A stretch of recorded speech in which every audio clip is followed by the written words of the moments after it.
ರಣರಣ ಚಂದ್ರಗ್ರಹಣ ನಾಡಿದ್ದು ಅಂದರೆ ಭಾನುವಾರ ಚಂದ್ರಗ್ರಹಣ ಘಟಿಸಲಿದೆ. ಇದು ಸಹಜವಾಗಿಯೇ ಜನರಲ್ಲಿ ಒಂದು ರೀತಿಯ ಆತಂಕದ ಛಾಯೆಯನ್ನು ಮೂಡಿಸಿದೆ. ಹುಣ್ಣಿಮೆಯ ಸಂದರ್ಭದಲ್ಲಿ, ಪಿತೃಪಕ್ಷದ ಸಂದರ್ಭದಲ್ಲಿ ರಕ್ತ ಚಂದ್ರಗ್ರಹಣ ಆಗ್ತಾ ಇರುವಂಥದ್ದು. ಭಾನುವಾರ ರಾತ್ರಿ 9:57ಕ್ಕೆ ಗ್ರಹಣದ ಪ್ರಾರಂಭ ಕಾಲ. ಮರುದಿನ ಬೆಳಗ್ಗೆ 1:26 ಚಂದ್ರಗ್ರಹಣ ಕೊನೆ ಆಗುತ್ತೆ. ಭಾದ್ರಪದ ಮಾಸದ ಹುಣ್ಣಿಮೆಯೆಂದು ಈ ಚಂದ್ರಗ್ರಹಣ ಘಟಿಸ್ತಾ ಇದೆ. ಭಾರತದಾದ್ಯಂತ ಸ್ಪಷ್ಟವಾಗಿ ರಕ್ತ ಚಂದ್ರಗ್ರಹಣ ಗೋಚರವಾಗುತ್ತೆ. ವಿಜ್ಞಾನಿಗಳ ಪಾಲಿಗೆ ಇದು ವಿಸ್ಮಯ, ಕೌತುಕ, ಮತ್ತು ಜ್ಯೋತಿಷಿಗಳ ಪಾಲಿಗೆ ಇದು ಶುಭ ಅಶುಭ ಫಲಗಳ ಲೆಕ್ಕಾಚಾರ.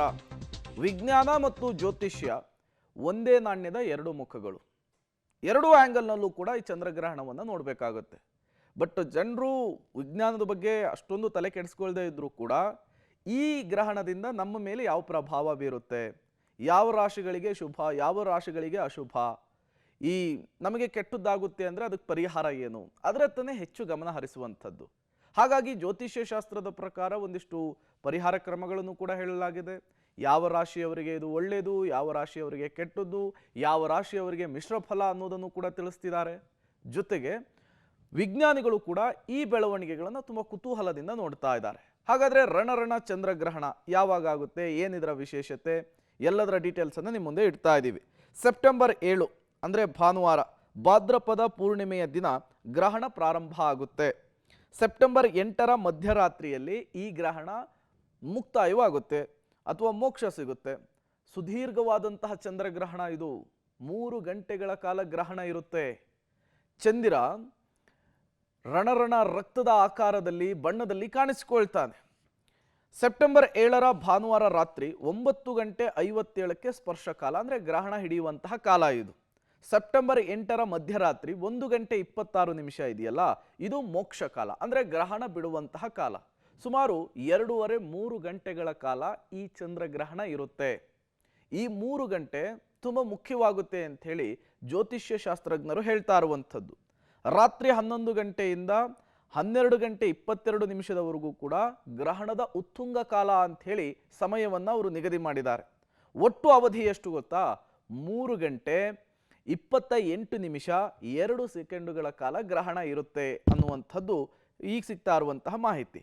ಇನ್ನು ಈ ರಕ್ತದ ಬಣ್ಣದಲ್ಲಿ ಅಥವಾ ರಕ್ತದ ವರ್ಣದಲ್ಲಿ ಚಂದಿರ ಗೋಚರಿಸ್ತಾನೆ. ಸಾಮಾನ್ಯವಾಗಿ ಚಂದ್ರ ಯಾವ ಕಲರ್ ಇರ್ತಾನೆ? ಬೆಳ್ಳಿ ಕಲರು, ಬಿಳಿ ಕಲರು. ಬಟ್ ಈಗ ಈ ಚಂದಿರ ಸಂಪೂರ್ಣವಾಗಿ ಕೆಂಪು ಬಣ್ಣಕ್ಕೆ ಬದಲಾಗ್ತಾನೆ. ಅದಕ್ಕೆ ಕಾರಣ ಗ್ರಹಣ. ಭಾರತದಲ್ಲಿ ಎಲ್ಲ ಕಡೆಗಳಲ್ಲೂ ಕೂಡ ಈ ಗ್ರಹಣ ಗೋಚರವಾಗುತ್ತೆ. ಹಾಗಾದರೆ ಈ ಚಂದ್ರಗ್ರಹಣದ ಸೂತಕದ ಅವಧಿ ಏನು? ಜ್ಯೋತಿಷ್ಯ ಶಾಸ್ತ್ರಜ್ಞರು ಇದಕ್ಕೂ ಕೂಡ ಒಂದಿಷ್ಟು ಮಾಹಿತಿಯನ್ನು ಕೊಟ್ಟಿದ್ದಾರೆ. ಸೆಪ್ಟೆಂಬರ್ 7ರಂದು ಮಧ್ಯಾಹ್ನ 12:57 ಸೂತಕದ ಅವಧಿ ಪ್ರಾರಂಭ ಆಗುತ್ತೆ. ಅಂದರೆ ಗ್ರಹಣ ಯಾವಾಗ ಪ್ರಾರಂಭ ಆಗುತ್ತಲ್ಲ ಆ ಸಂದರ್ಭದಲ್ಲಿಯೇ ಸೂತಕದ ಅವಧಿ ಆರಂಭ ಆಗುತ್ತೆ ಅನ್ನುವಂತಹ ಮಾಹಿತಿ ಕೊಡ್ತಾ ಇದ್ದಾರೆ. ಗ್ರಹಣದ ಮೋಕ್ಷದ ನಂತರ ಅಂದರೆ ಗ್ರಹಣ ಮುಗಿದ ತಕ್ಷಣ ಸೂತಕದ ಅವಧಿ ಕೊನೆಯಾಗುತ್ತೆ. ಹಾಗಾಗಿ ಗ್ರಹಣ ಬಿಟ್ಟ ನಂತರ ಮನೆಯಲ್ಲಿಯೇ ಸ್ನಾನ ಮಾಡಿ ದೇವರಿಗೆ ಪೂಜೆಯನ್ನು ಮಾಡೋದು ಒಳಿತು, ದೇವರಿಗೆ ಕೈ ಮುಗಿಯೋದನ್ನು ಒಳಿತು, ದೇವರನ್ನು ಸ್ಮರಿಸಿಕೊಳ್ಳೋದು ಒಳಿತು ಅಂಥೇಳಿ ಈಗ ಜ್ಯೋತಿಷಿಗಳು ಹೇಳ್ತಾ ಇರುವಂಥದ್ದು. ಇನ್ನು ಗ್ರಹಣದ ವೇಳೆ ಏನು ಮಾಡಬೇಕು, ಏನು ಮಾಡಬಾರ್ದು ಅನ್ನುವಂತಹ ಪ್ರಶ್ನೆ, ಗೊಂದಲ ಜನರಲ್ಲಿ ಇದ್ದೇ ಇರುತ್ತೆ. ಅದಕ್ಕೂ ಕೂಡ ಉತ್ತರವನ್ನು ಜ್ಯೋತಿಷ್ಯ ಶಾಸ್ತ್ರಜ್ಞರು ಕೊಟ್ಟಿದ್ದಾರೆ. ಅದರ ಡೀಟೇಲ್ಸನ್ನು ನೀವು ಸ್ಕ್ರೀನ್ ಮೇಲೆ ಗಮನಿಸ್ತಾ ಇದ್ದೀರಿ. ದುರ್ಗಾವನ್ನು ಸುತ್ತಿ ಈಶ್ವರನ ಜಪ ಮಾಡಿ ಮಂತ್ರವನ್ನು ಪಠಣೆ ಮಾಡಿದರೆ ಸಾಕು. ಮಧ್ಯರಾತ್ರಿ ಆಗ್ತಾ ಇರೋದ್ರಿಂದ ಗ್ರಹಣ, ದೇವಸ್ಥಾನಗಳಿಗೆ ಹೋಗೋದಕ್ಕೆ ಅವಕಾಶ ಇರೋದಿಲ್ಲ, ದೇವಸ್ಥಾನಗಳು ಓಪನ್ ಇರೋದಿಲ್ಲ. ತಮ್ಮ ಮನೆಯಲ್ಲಿರುವಂತಹ ದೇವರ ಗುಡಿಗಳಲ್ಲಿ ಅಥವಾ ದೇವರ ಮನೆಗಳಲ್ಲಿ ಈ ರೀತಿ ಮಾಡಬೇಕು ಅಂತ ಹೇಳ್ತಿದ್ದಾರೆ. ಇನ್ನು ಗ್ರಹಣ ಸ್ಪರ್ಶವಾದ ಕೂಡಲೇ ಸ್ನಾನವನ್ನು ಮಾಡಬೇಕು ಅಂತ ಕೂಡ ಜ್ಯೋತಿಷ್ಯ ಶಾಸ್ತ್ರಜ್ಞರು ಹೇಳ್ತಾ ಇರುವಂಥದ್ದು. ಸ್ನಾನದ ನಂತರ ಮನೆಯಲ್ಲಿದ್ದಂತಹ ದೇವರ ವಿಗ್ರಹಗಳಿಗೆ ಅಥವಾ ದೇವರ ಫೋಟೋಗಳಿಗೆ ಅಥವಾ ದೇವರ ಮನೆಯಲ್ಲಿ ಪೂಜೆಯನ್ನು ಮಾಡಿದರೆ ಇನ್ನೂ ಒಳಿತು ಅಂತ ಹೇಳ್ತಿದ್ದಾರೆ, ಒಳ್ಳೆಯದಾಗುತ್ತೆ ಅಂಥೇಳಿ. ದೇವರ ಮುಂದೆ ದೀಪವನ್ನು ಹಚ್ಚಬೇಕು, ಪ್ರಾರ್ಥನೆಯನ್ನು ಮಾಡಬೇಕು, ಪದಾರ್ಥಗಳ ಮೇಲೆ ದರ್ಬೆ ತುಳಸಿ ಎಲೆಯನ್ನು ಇಡಬೇಕು. ಇವೆಲ್ಲವೂ ಕೂಡ ಗ್ರಹಣದ ಸಂದರ್ಭದಲ್ಲಿ ಏನು ಮಾಡಬೇಕು ಅನ್ನೋದಕ್ಕೆ ಜ್ಯೋತಿಷ್ಯ ಶಾಸ್ತ್ರಜ್ಞರು ಕೊಡ್ತಾ ಇರುವಂತಹ ಮಾಹಿತಿ. ಏನು ಮಾಡಬೇಕು ಅನ್ನೋದನ್ನು ನೋಡಿದ್ವಿ, ಹಾಗಾದರೆ ಏನು ಮಾಡಬಾರ್ದು ಅನ್ನೋದನ್ನು ಕೂಡ ಜ್ಯೋತಿಷ್ಯ ಶಾಸ್ತ್ರಜ್ಞರು ಹೇಳಿದ್ದಾರೆ. ಹಾಗಾದರೆ ಗ್ರಹಣದ ಸಂದರ್ಭದಲ್ಲಿ ಏನು ಮಾಡಬಾರ್ದು ಆ ಡೀಟೇಲ್ಸನ್ನು ಕೂಡ ನೀವೀಗ ಸ್ಕ್ರೀನ್ ಮೇಲೆ ಗಮನಿಸ್ತಾ ಇದ್ದೀರಿ. ಗ್ರಹಣದ ಸಂದರ್ಭದಲ್ಲಿ ಬೇಯಿಸಿದ ಆಹಾರವನ್ನು ತಿನ್ನಬಾರ್ದು ಅಂತ ಹೇಳ್ತಾರೆ. ಅದರ ಜೊತೆಗೆ ಆಹಾರವನ್ನು ಬೇಯಿಸಲೇಬಾರ್ದು ಅಂತ ಕೂಡ ಕೆಲ ಜ್ಯೋತಿಷ್ಯ ಶಾಸ್ತ್ರಜ್ಞರು ಹೇಳ್ತಾರೆ. ಮುಖ್ಯವಾಗಿ ವೃದ್ಧರು, ಮಕ್ಕಳು, ಗರ್ಭಿಣಿಯರು, ಬಾಣಂತಿಯರು, ರೋಗಿಗಳಿಗೆ ವಿನಾಯಿತಿ ಇದೆ. ಅವರು ಬೇಕಿದ್ರೆ ಅಲ್ಪ ಆಹಾರವನ್ನು ಸೇವಿಸಬಹುದು, ಬಟ್ ಎಚ್ಚರಿಕೆಯಲ್ಲಿರಬೇಕು ಅನ್ನೋದನ್ನು ಹೇಳ್ತಾ ಇರುವಂಥದ್ದು. ಆಮೇಲೆ ಈ ಚಂದ್ರಗ್ರಹಣಕ್ಕೆ ಅದರದ್ದೇ ಆದಂತಹ ಹಿನ್ನೆಲೆ ಇದೆ, ಪೌರಾಣಿಕ ಹಿನ್ನೆಲೆ ಇದೆ. ಸುಮ್ಮನೆ ಇದನ್ನು ಆಚರಣೆ ಮಾಡ್ಕೊಂಡು ಬರ್ತಾ ಇಲ್ಲ. ಈ ಸಂದರ್ಭದಲ್ಲಿ ಜನ ಆತಂಕಕ್ಕೊಳಗಾಗೋದು, ಭಯಕ್ಕೊಳಗಾಗೋದು ಸುಮ್ಮನೆ ಆಗುವಂತಹದ್ದಲ್ಲ. ಅದಕ್ಕೆ ಅದರದ್ದೇ ಆದಂತಹ ಇತಿಹಾಸ ಇದೆ. ಆ ಇತಿಹಾಸವನ್ನು ಕೂಡ ನಿಮ್ಮ ಮುಂದೆ ಈಗ ಇಡ್ತಾ ಹೋಗ್ತೀವಿ. ಚಂದ್ರಗ್ರಹಣಕ್ಕಿರುವಂತಹ ಪೌರಾಣಿಕ ಹಿನ್ನೆಲೆ ಏನು ಹಾಗಾದರೆ? ಸಮುದ್ರ ಮಂಥನದ ಸಂದರ್ಭದಲ್ಲಿ ರಾಹು ಕೇತು ಗ್ರಹಗಳ ಹುಟ್ಟಿಗೂ ಕೂಡ ಈ ಗ್ರಹಣ ಕಾರಣವಾಯಿತು ಅಂತ ಹೇಳ್ತಾರೆ. ದೇವತೆಗಳೊಂದಿಗೆ ಸ್ವಭಾನು ಎಂಬಂತಹ ರಾಕ್ಷಸ ಮೋಸದಿಂದ ಕೂರೋದಕ್ಕೆ ಹೋಗ್ತಾರಂತೆ.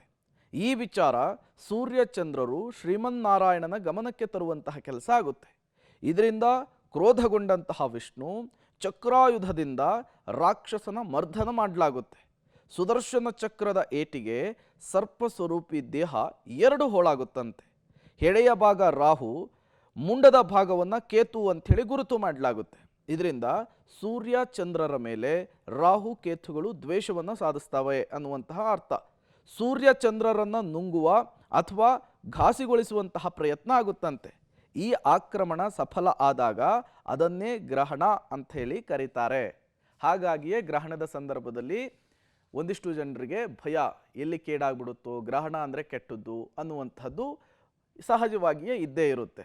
ಹಾಗಾದರೆ ರಕ್ತಚಂದ್ರಗ್ರಹಣ ಯಾಕೆ ಅಪಾಯಕಾರಿ, ಜನರು ಯಾಕೆ ಹೆದರುತ್ತಾರೆ, ಅದರ ಡೀಟೇಲ್ಸನ್ನು ಕೂಡ ನಾವು ನಿಮ್ಮ ಮುಂದೆ ಇಡ್ತಾ ಹೋಗ್ತೀವಿ. ಗ್ರಹಣದ ಸಂದರ್ಭದಲ್ಲಿ ಏನು ಮಾಡಬೇಕು, ಎಲ್ಲದರ ಡೀಟೇಲ್ಸನ್ನು ಕೂಡ ನಿಮ್ಮ ಮುಂದೆ ಇಡ್ತಾ ಇರುವಂಥದ್ದು.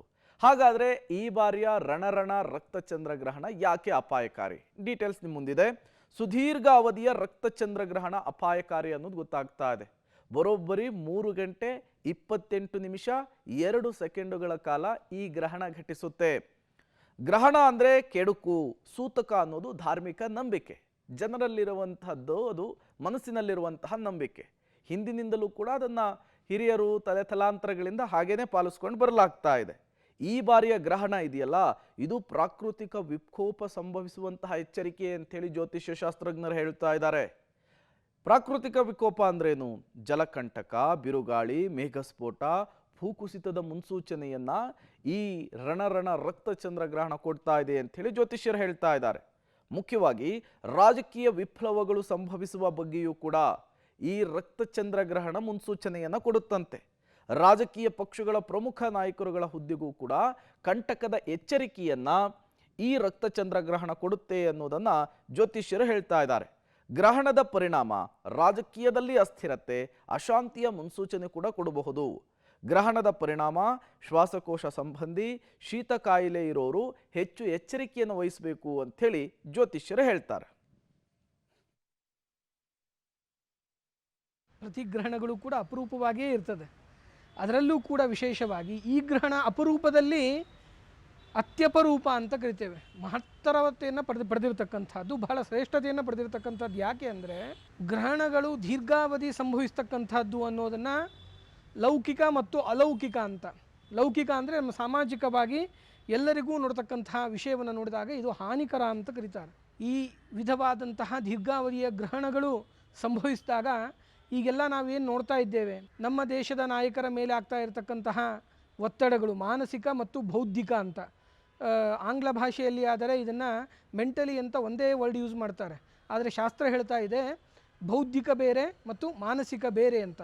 ಬುದ್ಧಿಗೆ ಆಗುವ ತೊಂದರೆಗಳು ಬೇರೆ, ಮನಸ್ಸಿಗೆ ಆಗುವ ತೊಂದರೆಗಳು ಬೇರೆ ಅಂತ.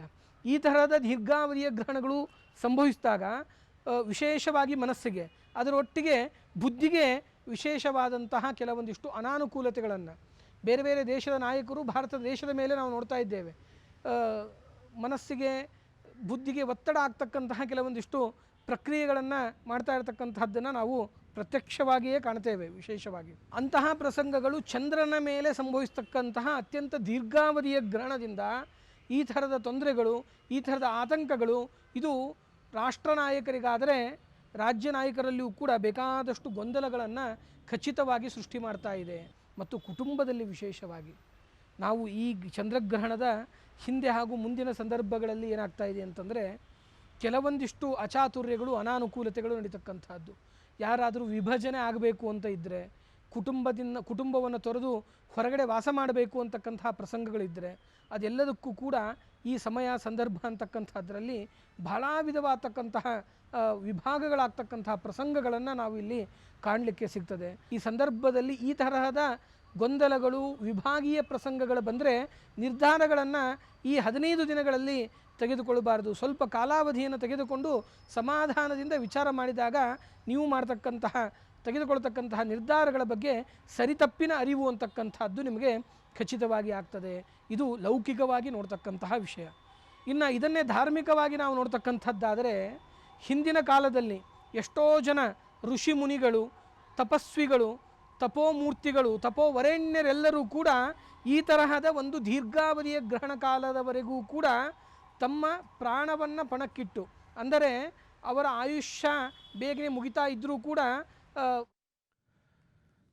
ಇದು ಜ್ಯೋತಿಷ್ಯ ಶಾಸ್ತ್ರಜ್ಞರು ಹೇಳ್ತಾ ಇರುವಂಥದ್ದು. ಗ್ರಹಣ ಅಂದರೆ ಭಯ ಪಡೋದು ಬೇಡ, ಬಟ್ ದೇವರನ್ನು ನೆನಪಿಸ್ಬೇಕು, ದೇವರ ಜಪವನ್ನು ಮಾಡಬೇಕು ಅಂಥೇಳಿ.